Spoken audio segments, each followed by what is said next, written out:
Estas semanas, la bendición de hablar sobre la seguridad en la salvación. Hablamos de lo difícil que es vivir en un mundo inseguro. Hablamos de las cosas que nos unen eternamente en seguridad como un candado, como un fundamento. Estas cosas que Pablo había mencionado en esta sección, estamos en Romanos 5, él habló de nuestra paz con Dios. Pensemos si no la hemos sentido en el medio de la tormenta. Sentir esa calma de que estamos sostenidos por Él. Meditemos en eso.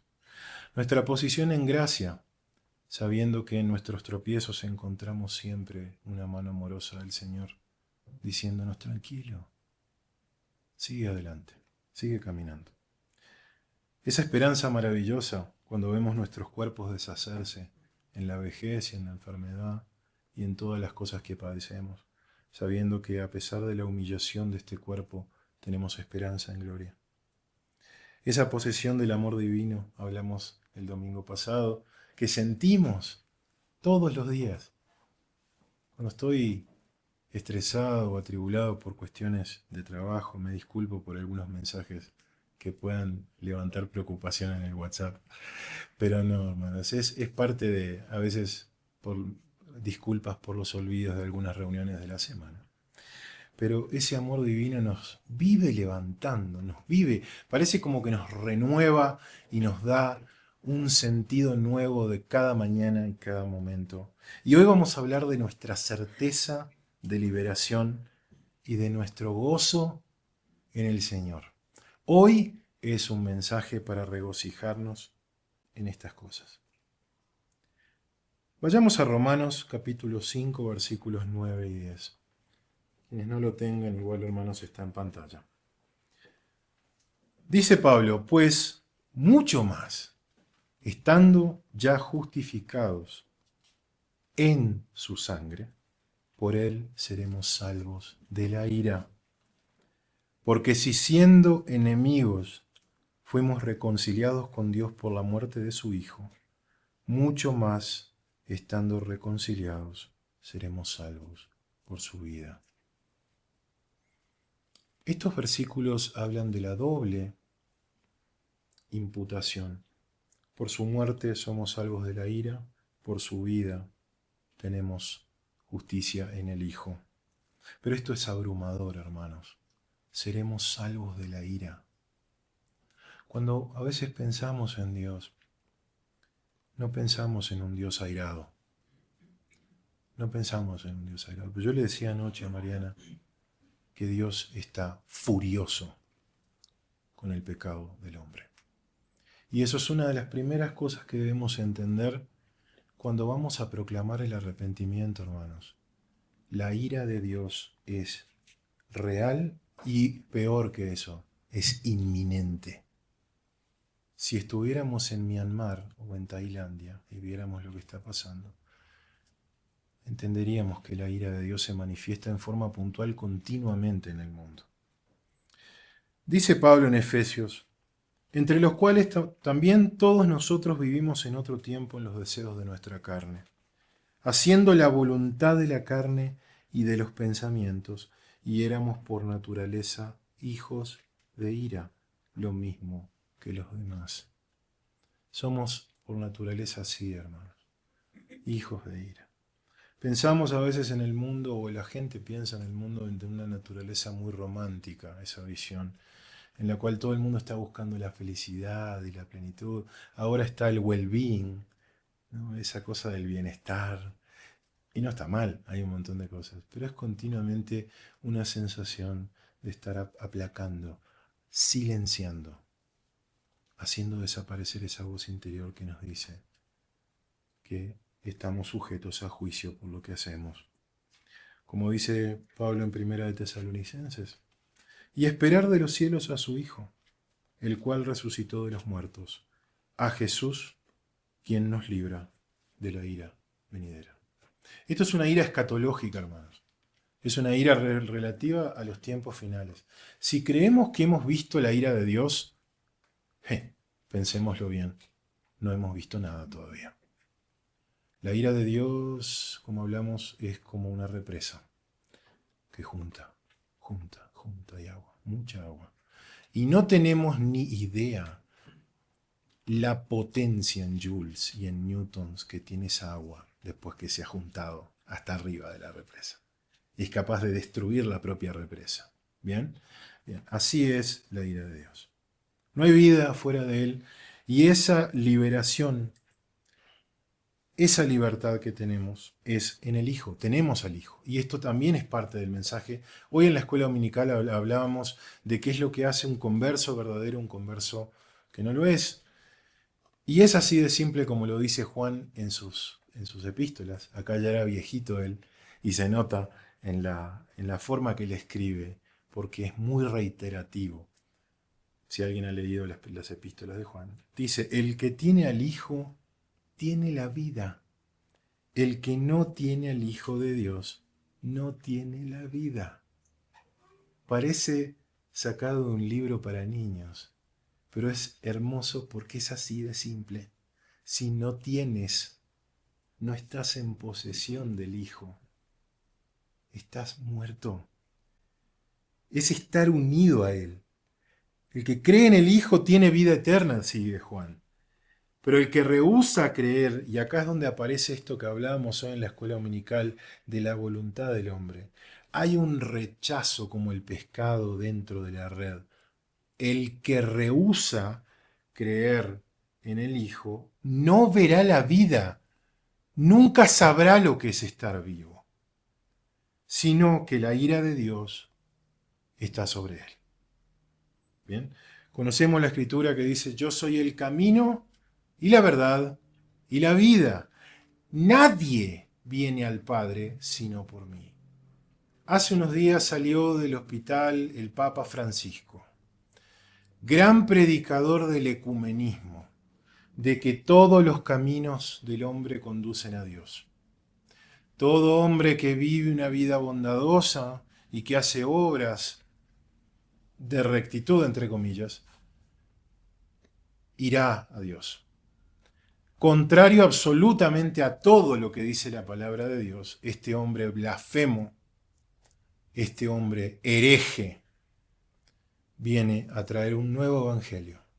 Que como bien Pablo dijo a los Gálatas, el que trae otro evangelio sea anatema, sea maldito. Por eso oramos por este hombre. Porque eso es lo que va a recibir, maldición, si no se arrepiente. Él es el único Salvador. Dice Hechos, y mediten en esto en contraste con el mensaje del ecumenismo. En ningún otro hay salvación, porque no hay otro nombre bajo el cielo dado a los hombres en que podamos ser salvos. No hay otro nombre. Todo nombre que hay en la tierra, toda religión, toda fe, toda confianza, todo fundamento es camino de perdición, es camino al infierno. Ancho es el camino que conduce a la perdición y estrecho y angosto el camino, el sendero que conduce a la vida eterna. Apocalipsis, capítulo 20, versículos 14 y 15 dice: en aquel tiempo final, en el juicio del trono blanco, después del reino milenial, y la muerte y el Hades fueron lanzados al lago de fuego. Esta es la muerte segunda. Y el que no se halló inscrito en el libro de la vida fue lanzado al lago de fuego. El libro de la vida es el libro que escribe Dios con tu nombre. Con tu nombre. Porque Él soberanamente decidió incluirlo ahí. Hermanos, este lago de fuego no es aniquilación. No es que dejan de existir estas personas. No es que Satanás y sus ángeles y los 200 millones de demonios dejan de repente de existir, no. Todas estas personas son juzgados por sus obras y todos son lanzados al lago de fuego. No hay nadie que escape de los que hayan confiado en su salvación por obras. Todo aquel dice, yo viví una vida buena, yo fui bueno, yo no creo que Dios me vaya a castigar, no, hermanos. La liberación de la ira escatológica es guardar la palabra de su paciencia. Fíjense la promesa de la iglesia en Apocalipsis 3. Por cuanto has guardado la palabra de mi paciencia, yo también te guardaré de la hora de la prueba que ha de venir sobre el mundo entero para probar a los que moran en la tierra. Los eventos y acontecimientos descritos en Apocalipsis, hermanos, superan la más horrible de tus pesadillas. El tiempo que vendrá sobre la tierra, Dios lo ha determinado como una tribulación como nunca se ha visto en la tierra y como nunca volverá a ser vista. Por eso es tan importante, hermanos, que si queremos, si amamos, si tenemos una persona a la que estamos invitando a conocer a Cristo, recordemos que no estamos vendiéndole una iglesia, no estamos vendiéndole un libro, no estamos entregándole una invitación a un club, estamos poniendo la eternidad delante de su rostro. Estamos llamándolo a salvarse del hundimiento de este Titanic. ¿Bien? Abramos 2 Tesalonicenses, hermanos. Acompáñenme para meditar en esta palabra. 2 Tesalonicenses, capítulo 1, versículos 5 y 10. Y acá habla un poco de lo que vendrá. Y quiero volver a enmarcar esto en el contexto de la liberación. Estamos hablando de ser liberados. Vamos a ver ser liberados de qué. Esto es demostración del justo juicio de Dios, para que seáis tenidos por ser dignos del reino de Dios por el cual asimismo padecéis. Porque es justo delante de Dios, pagar con tribulación a los que os atribulan. Y a vosotros que sois atribulados, daros reposo con nosotros, cuando se manifieste el Señor Jesús, desde el cielo con los ángeles de su poder, en llama de fuego, para dar retribución a los que no conocieron a Dios, ni obedecen al Evangelio, a las buenas nuevas de nuestro Señor Jesucristo, los cuales sufrirán pena de eterna perdición, excluidos de la presencia del Señor y de la gloria de su poder, cuando venga en aquel día para ser glorificado en sus santos, y ser admirado en todos los que creyeron, por cuanto nuestro testimonio ha sido creído entre vosotros. Esa es la situación final de la que estamos tratando de salvar almas, de la exclusión eterna de la presencia de Dios. Tú no estarás allí, mi hermano. Como dice en el 10, esperar de los cielos a su Hijo, el cual resucitó de los muertos, a Jesús, quien nos libra de la ira venidera. Tú no estarás allí, hermano. Dios quiera que ninguno de nosotros. Pero piensa en las personas que tú conoces. Piensa en las personas que tú conoces que no conocen al Señor. Yo pienso en mi padre, pienso en mis media hermanas, pienso en primos, personas que quiero y que conocí desde joven, desde chico. Y hay personas que quiero que estén conmigo. Personas con nombre y apellido. Qué duro es pensar que uno puede compartir la palabra y quizás no pase nada, quizás no haya fruto, quizás no respondan. Pero como Lázaro y el mendigo, por lo menos habremos hecho lo que pudimos, ¿no? Los miraremos en aquel día y diremos, tuviste todo, tuviste la oportunidad, tuviste la palabra, escuchaste. Y la persona del otro lado no tendrá recriminaciones. Solo dirá, fue mi decisión. Y será el llanto y el crujir de dientes. Podemos hacerle aparecer un ángel o un espíritu y no servirá de nada, ¿no? Dice la Escritura que a Moisés tienen y a la ley y los profetas que lean. Por eso es tan importante entender la soberanía de Dios en la salvación. Si Él no interviene. Así que hermano y hermana, lo que tú puedes hacer por esos nombres de personas que tienes en el corazón, ruega, ora, intercede ante Dios por ellos. Yo suelo escribir en mi diario orando y tratando de como de presentarle al Señor un caso. Mira, Señor, esto que le pasó y la vida que tuvo y sus padres, y tratando como de, con mi poca argumentación y con la energía de mi corazón, de tratar de ablandarle el corazón al Señor, ¿verdad? Por una persona, ¿no? Hablo específicamente de uno de mis ascendientes. Pero eso podemos hacer. Interceder como el Señor intercede ante el Padre por nosotros, nosotros ir al Señor y orar. Eso es lo mejor que podemos hacer. Rogando, reconciliados, dice Pablo. Y todo esto proviene de Dios, quien nos reconcilió consigo mismo por Cristo y nos dio el ministerio de la reconciliación, que Dios estaba en Cristo reconciliando consigo al mundo, no tomándoles en cuenta a los hombres sus pecados, y nos encargó a nosotros la palabra de la reconciliación. ¿Quién es el sujeto de la reconciliación? No es el hombre que se reconcilia con Dios. Es Dios que ha reconciliado al hombre consigo mismo. Es un acto de Dios al cual el hombre solo responde aceptándolo, como hablamos hoy, por fe. Por eso la exhortación. Así que, gracias. Así que somos embajadores en nombre de Cristo, como si Dios rogase por medio de nosotros. Os rogamos en nombre de Cristo, reconciliaos con Dios.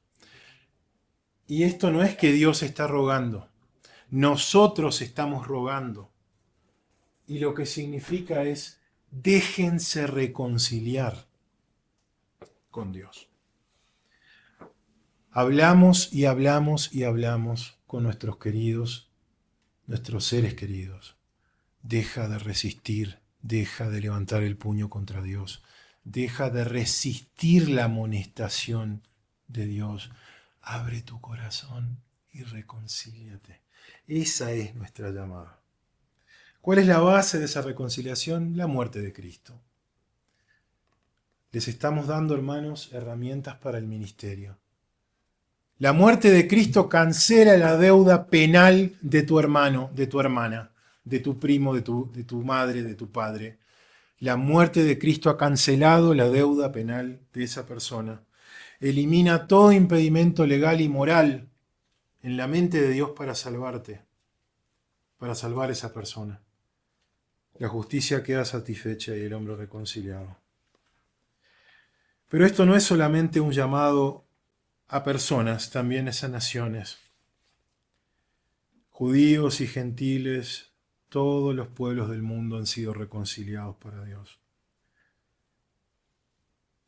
Y el razonamiento de Pablo en este versículo de Romanos 5 va como de mayor a menor, ¿verdad? Para Dios es una obra mayor traer pecadores a la gracia que traer santos a la gloria. ¿Qué significa esto? Si Dios te ha perdonado cuando estabas muerto y te ha levantado a vida, ¿cómo no te va a perdonar cuando siendo justificado pecas? Estamos en el marco de la seguridad en Cristo. Es mucho mayor el acto de gracia que hace Dios con un incrédulo pecador al que salva que con el santo, con el santificado cuando se cae. No creas, hermano, que porque te has caído, porque has pecado, porque has tropezado, porque hay cosas que cuando oras te sientes mal, porque sabes que te conduces mal delante del Señor. La gracia es mayor. La gracia es mayor a todo pecado. Así que tranquilo, sigamos adelante. Todas las bendiciones de un cristiano provienen de Cristo y por Cristo. Y para terminar estos puntos, nuestro gozo en el Señor. Y en esto tenemos gozo, hermanos. En esa ancla maravillosa que nos guía y nos hace caminar ese camino difícil, lleno de valles y montañas que vamos transitando en la vida. Volvamos a Romanos 5, que es la escritura que nos convoca, y leamos el versículo 11.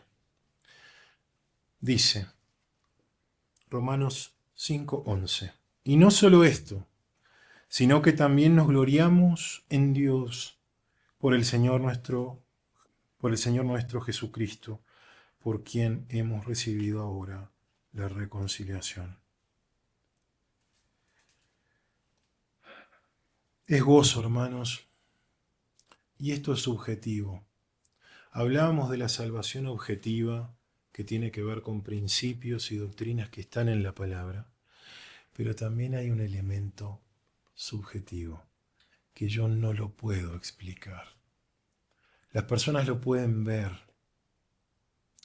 no porque estemos siempre sonrientes, sino porque en los momentos realmente difíciles, en los momentos realmente desafiantes donde somos probados y pasamos como la oliva en la prensa o la uva en el lagar, cuando somos exprimidos por la vida y por la tribulación, ahí es cuando podemos ver que tenemos gozo a pesar de. Ese es el milagro del testimonio cristiano, que nos ven y se enteran a veces lo que estamos pasando y nos ven que estamos bien, estamos tranquilos. Y en nuestra familia lo hemos visto en pruebas que nosotros hemos compartido con ustedes, con ese continuo caminar diciendo tranquilo, hagamos lo mejor que podemos, que Dios va a proveer. ¿Ya? ¿Qué es ese gozo, hermanos? La palabra que quiero poner es koinonía, comunión. ¿Y cómo se ilustra esta comunión con Dios en el marco de la reconciliación? Trasladémonos a Egipto, José parado como gobernador, sin que ellos lo reconocieran. Vio que Judá estaba dispuesto a entregar su vida y a ir a prisión por Benjamín, su hermano.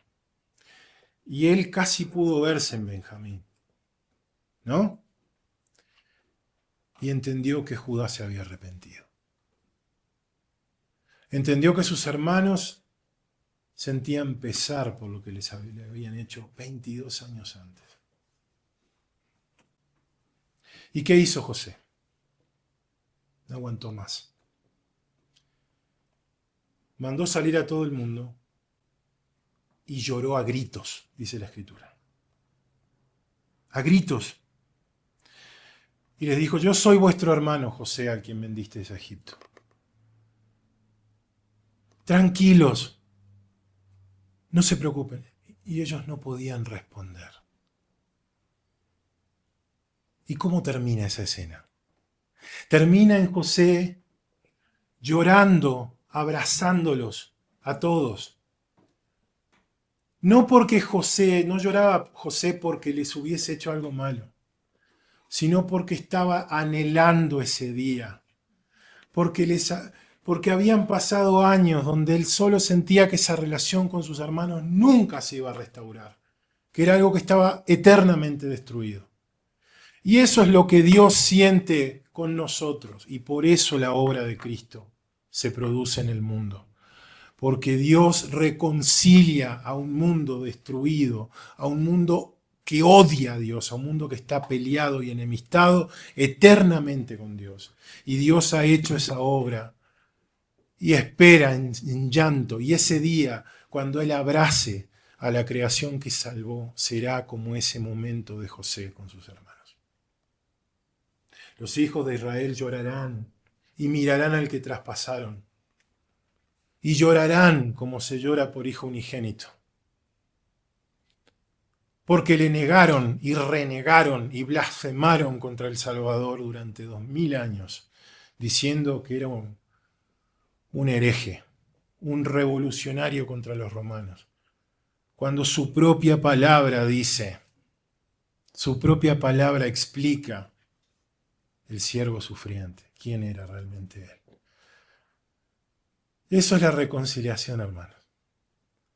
Cuando vemos esa palabra decimos, es una de las cosas más hermosas de la obra de Dios. Y es en la que nos gozamos. Yo siento tanta felicidad, hermanos, cuando pienso que siendo enemigo, Él me reconcilió con Él. Me extendió la mano cuando no lo merecía y quienes me conocen saben que no lo merecía. Y la promesa, hermanos, es ese abrazo final. Cuando los apóstoles se dieron cuenta de que el Señor iba a ser muerto, se sintieron perdidos. ¿Qué vamos a hacer ahora sin el Señor? ¿Y qué les dijo el Señor? No se turbe vuestro corazón. Creéis en Dios, creed también en mí. En la casa de mi Padre es casi como un padre, como en la historia del hijo pródigo, ¿no? En la casa de mi Padre. Es como que el Padre está con los brazos abiertos. Muchas moradas hay, no se preocupen que hay lugar para ti. Si así no fuera, yo os lo hubiera dicho. Voy pues a preparar lugar para vosotros. Y si me fuere y os prepararé lugar, vendré otra vez y os tomaré a mí mismo, para que donde yo estoy, vosotros también estéis. Y sabéis a dónde voy, y sabéis el camino. No sé ustedes, yo escucho las palabras de un Señor soberano sobre nosotros, sobre su pueblo, sobre su esposa, sobre aquellos que Él ganó y compró con su sangre, hablándole a sus pequeñitos, a ti, diciéndote, tranquila, tranquilo, yo me fui, hace 2 días que me fui, 2000 años, pero te estoy preparando un lugar para que donde yo estoy, tú también estés. Hinchemos nuestro corazón de gozo, hermanos. Glorifiquemos a Dios por su santidad, por su obra de reconciliación. Y sobre todo, hermanos, estemos en comunión con Él, en amistad con Él.